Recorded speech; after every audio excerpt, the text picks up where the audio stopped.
पिछले कुछ समय से मैं देश में एक बहुत अजीब सा माहौल देख रहा हूँ।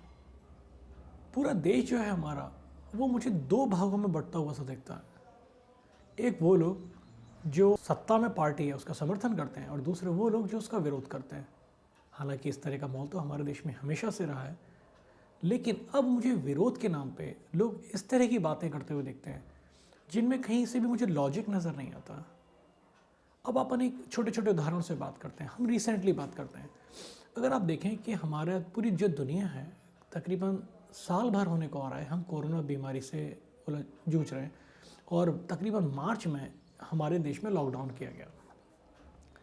अब सब लोग इस बात पे भी मोदी जी की आलोचना कर रहे हैं कि मोदी जी ने इससे लड़ने के सही तरीके नहीं अपनाए, और इसलिए हमारे देश में कोरोना अनियंत्रित हो गया।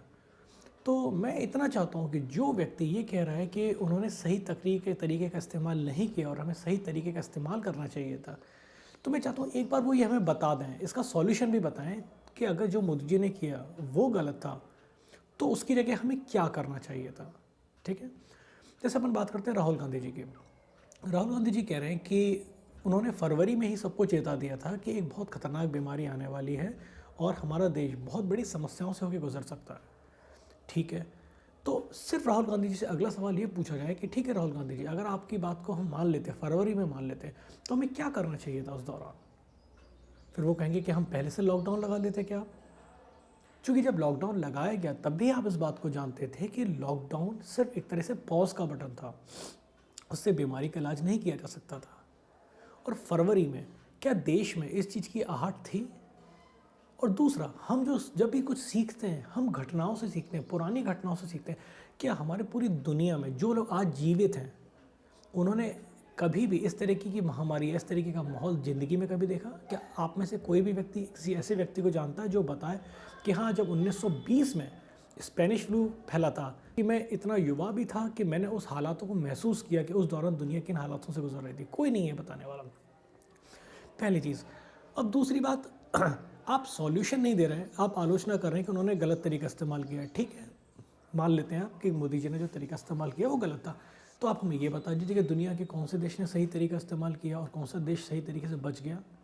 कोई है ऐसा देश? ऐसा कौन सा देश है जो कोरोना से अछूता रहा और वहाँ मौतें नहीं हुई? आप में से कई लोग जापान का उदाहरण लेंगे कि जापान ने जिस तरीके से चीज़ों का इस्तेमाल किया, इस तरीके से वो कोरोना से काफ़ी हद तक सुरक्षित रहा। तो आप चीज़ ये भी मत भूलिए कि जापान हमारे देश की तुलना में एक बहुत छोटा देश है, पहली चीज़। दूसरी चीज़, जापान में अवेयरनेस भारत की अवेयरनेस से कहीं ज़्यादा है, इस बात को आप कबूल करिए। जैसे कि आप जानते हैं कि दुनिया का अगर बेस्ट एजुकेशन सिस्टम उठाया जाए तो उनमें जापान की गिनती होती है, लेकिन उसके बाद भी जापान इतनी तेज़ी से भी नहीं बच गया कि हम कहें कि उन पर बिल्कुल असर नहीं पड़ा। असर उन पर भी पड़ा, वो बात ठीक है कि वो एक समय बाद उभर गए। तो एक बात ध्यान रखिए कि कोरोना बीमारी से एक दुनिया का ऐसा कोई भी देश नहीं है जो ये कहे कि हमारा सिस्टम बहुत अच्छा था और हम बच गए, या हमारा नेता बहुत अच्छा था उसने हमें बचा लिया, ऐसा कहीं नहीं हुआ था। तो एक महामारी के लिए एक पीएम को ब्लेम ना किया जाए, पहली चीज़।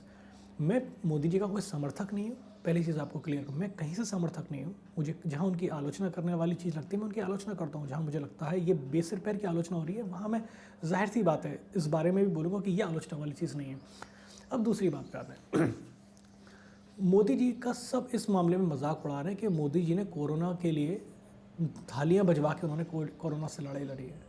कोरोना से बचना है, थालियां बजाओ, घंटे बजाओ। फिर लोग दूसरा मजाक उड़ाते हैं कि मोदी जी ने इसलिए कोरोना से लड़ने के लिए फिर दूसरा तरीका इस्तेमाल किया कि दिए जलाओ या फिर मोबाइल में रोशनी जलाओ, उससे हम कोरोना से लड़ रहे हैं। ये फिर आपके देखने का एक गलत नज़रिया है। क्या मोदी जी ने ये कहा था कि ठीक है सारे हॉस्पिटल्स बंद कर दो, सारे पुलिस को उसकी जिम्मेदारी से हटा दो, हम सिर्फ इसी तरीके से लड़ेंगे? क्या उन्होंने ये कहा था कि अस्पतालों में इलाज बंद कर दो क्योंकि हम सिर्फ थालियां बजा के लड़ेंगे?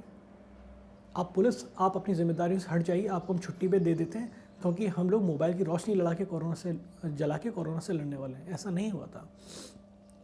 पुलिस डिपार्टमेंट अपना पूरा काम ईमानदारी से कर रहा था, पूरे अस्पताल और डॉक्टर्स अपना काम ईमानदारी से कर रहे थे, और जितने वैज्ञानिक थे, जितने डॉक्टर जिस स्तर पे इलाज ढूंढ सकते थे वो अपने काम कर रहे थे। ये एक एडिशनल चीज़ थी जो मोदी जी ने करी थी। देखिए कई बार क्या होता है कि हमारे देश में कोई समस्या, आप अपने देश के लेवल पे मत जाइए, आप अपने परिवार के स्तर पे भी चले जाइए कि अगर हमें लगता है कि हमारे देश में कोई, हमारे घर में भी कोई ऐसी समस्या आ सकती है जो हमें पैनिक क्रिएट कर सकती है, तो हम कोशिश करते हैं, उसके घर का जो मुखिया होता है वो कोशिश करता है कि हम कुछ भी ऐसा एक छोटा सा काम कर दें जिससे लोगों का थोड़ा माइंड डाइवर्ट हो सके, उसका तनाव का असर नहीं हो। इसका मतलब ये तो नहीं है कि वो इंसान बाकी काम बंद करके इस काम को कर रहा है, ऐसा तो नहीं होता।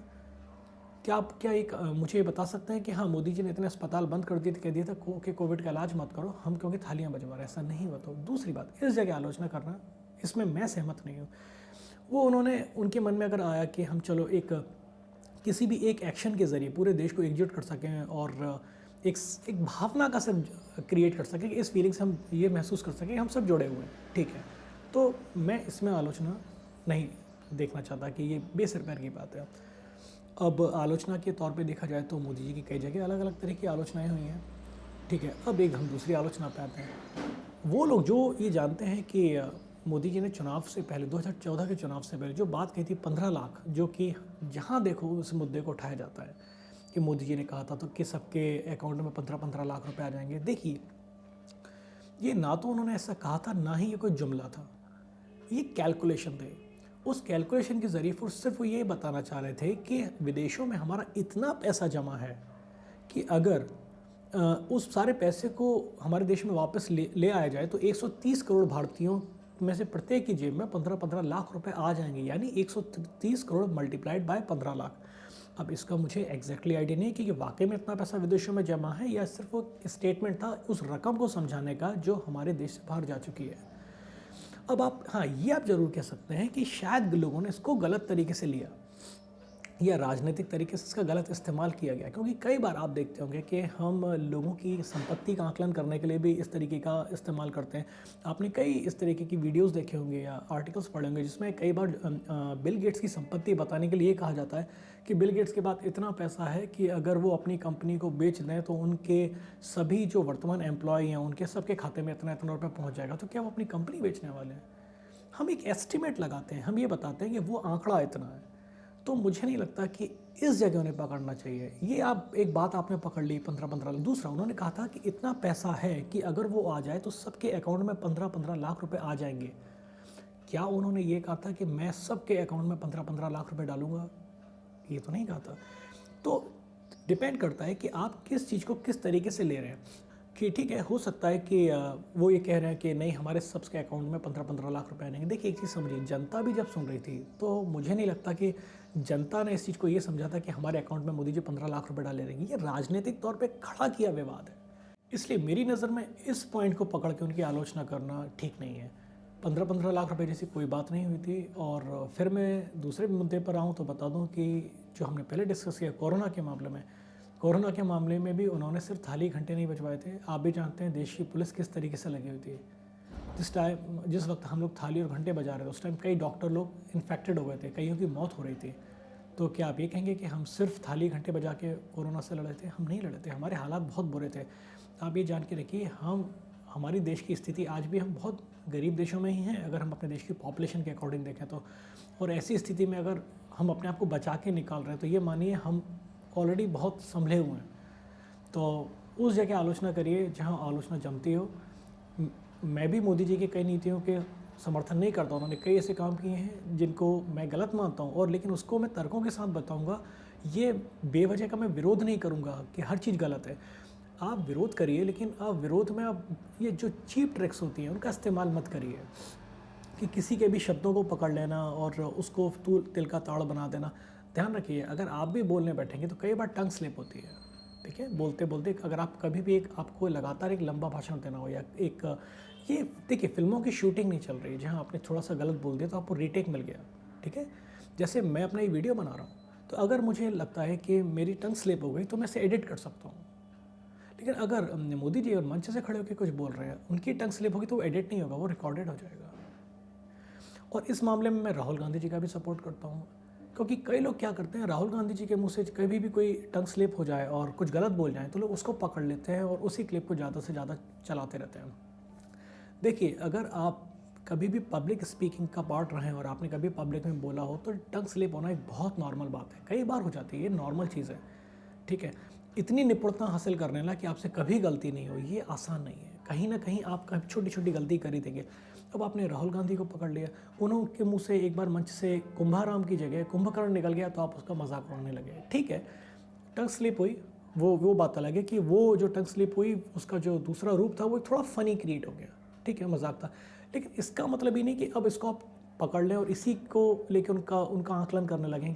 तो मेरी नज़र में ये बिल्कुल भी सही नहीं है। इसलिए आप किसी भी की आलोचना करिए तो थोड़ा उसमें तर्कों का इस्तेमाल करिए, और अगर भाषा थोड़ी सधी हुई होगी तो सुनने वाला आपकी आलोचना ज़रूर सुनेगा। किसी से गाली गलौज करना, किसी का मजाक उड़ाना आलोचना करना नहीं होता। आलोचना करने में आप ये बताते हैं कि आपने जो जो काम किए उनमें क्या क्या कमियां थी, क्यों वो काम हमारे समाज में के लिए ठीक नहीं है, और उनके क्या क्या प्रभाव पड़ सकते हैं। अगर आप इस तरीके से अगर आप आलोचना किसी भी करेंगे तो वो सुनेगा आपको।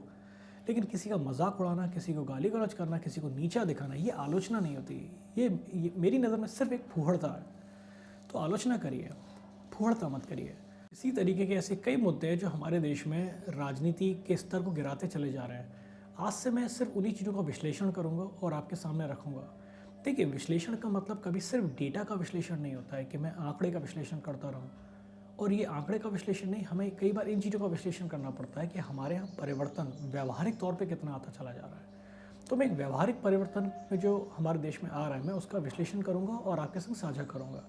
अगर आपको लगता है ये सही है तो आप समर्थन करिएगा, अगर आपको लगता है कि मेरे विचार गलत हैं तो आप विरोध दर्ज करिएगा। लेकिन अगर हमारे समर्थन में और हमारे विरोध में दोनों में अगर भाषा की मर्यादा रहेगी तो हम चीज़ों को बेहतर तरीके से आगे लेके जा पाएंगे। और मेरा पूरा प्रयास ये रहेगा कि मैं अगर किसी की भी आलोचना करूं तो मैं अपने शब्दों के चुनाव में बहुत सतर्कता बरतूंगा। ठीक है, मिलते हैं नेक्स्ट वीडियो में।